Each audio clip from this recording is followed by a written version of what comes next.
બીજાના ભલામાં જ આપણું ભલું આ પ્રમુખ સ્વામી મહારાજના જીવન મંત્ર પર વિશેષ સભાનું આયોજન જૂના તવરા ખાતે કરવામાં આવ્યું।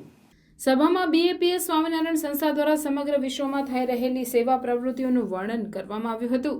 બ્રહ્મ સ્વરૂપ પ્રમુખ સ્વામી મહારાજ અને વર્તમાન મહંત સ્વામી મહારાજની પ્રેરણા દ્વારા સમગ્ર વિશ્વમાં બીએપીએસ સ્વામિનારાયણ મંદિર દ્વારા થઈ રહેલી સેવાકીય પ્રવૃત્તિઓની વિડીયોગ્રાફી દ્વારા સેવા કાર્યની ઝાંખી કરાવી હતી। ત્યારે જાડેશ્વર બીએપીએસ સ્વામિનારાયણ મંદિરના કોઠારી સ્વામી રાવણ અને સબરીબાઈના દ્રષ્ટાંતો આપી બીજાના ભલામાં આપણું ભલું કેવી રીતે થાય છે જે બાબતે માહિતી આપી હતી। આ સાથે જ અનેક દ્રષ્ટાંતો આપી આપણે બીજાને મદદરૂપ થઈએ, આપણે બીજાનું ભલું કરીએ તો આપણું ભલું ચોક્કસ થાય જ છે જેવા અનેક દ્રષ્ટાંતો આપી સભામાં આવેલા લોકોને પ્રેરણા આપી હતી। બીજાના સુખમાં આપણે હંમેશા સુખી રહેવું જોઈએ તો જ આપણે સુખી થઈશું। કોઠારી સ્વામી જાડેશ્વર બીએપીએસ સ્વામિનારાયણ મંદિર બ્રહ્મ સ્વરૂપ પ્રમુખ સ્વામી મહારાજ આધ્યાત્મિક અનુગામી કે બીએપીએસ કે વર્તમાન મહંત સ્વામી મહારાજની પ્રેરણાથી બીએપીએસ સ્વામિનારાયણ સંસ્થા આજે વિશ્વમાં સામાજિક કે આધ્યાત્મિક સેવા કાર્યોમાં દિવસ રાત કાર્યરત છે। આ સભામાં ખૂબ જ મોટી સંખ્યામાં તવરા ગામના ગ્રામજનો અને બીએપીએસ સંસ્થાના અનુયાયીઓ જોડાયા હતા।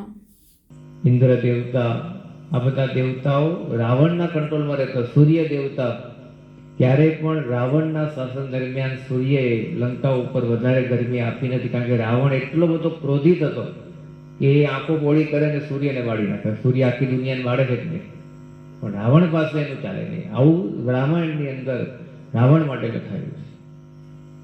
તો રાવણની આવી સત્તા, એનું આવું સામર્થ્ય, એની આવી સંપત્તિ, એની સામે સબરીબાઈ પાસે શું હતું? કશું જ નહીં। સબરીબાઈ એક અભણબાઈ હતા। રાવણ પાસે મોટા સોનાના મહેલ, પણ સબરીબાઈ પાસે કાંઈ જ નહીં। રહેવા માટે નાનું ઘાસનું ઝૂંપડું પણ નહોતું। એ જંગલમાં દિવસો પસાર કરતા હતા।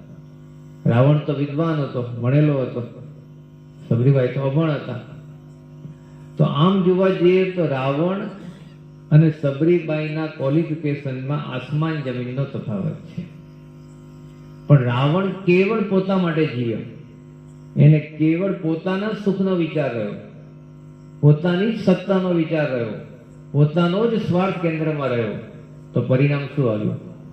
રાવણનો તો નાશ થયો, પણ એના સ્વાર્થને પરિણામે સમગ્ર લંકાવાસીઓ પણ ધીમે ધીમે નાશ પામ્યા। અને એટલું જ નહીં, આજે એ ઘટનાને 21 લાખ વર્ષ થયા। રાવણને કેટલા યાદ કરે છે તમે જુઓ। રાવણ નામ તમે તવરા ગામમાં ક્યાંય જોયું?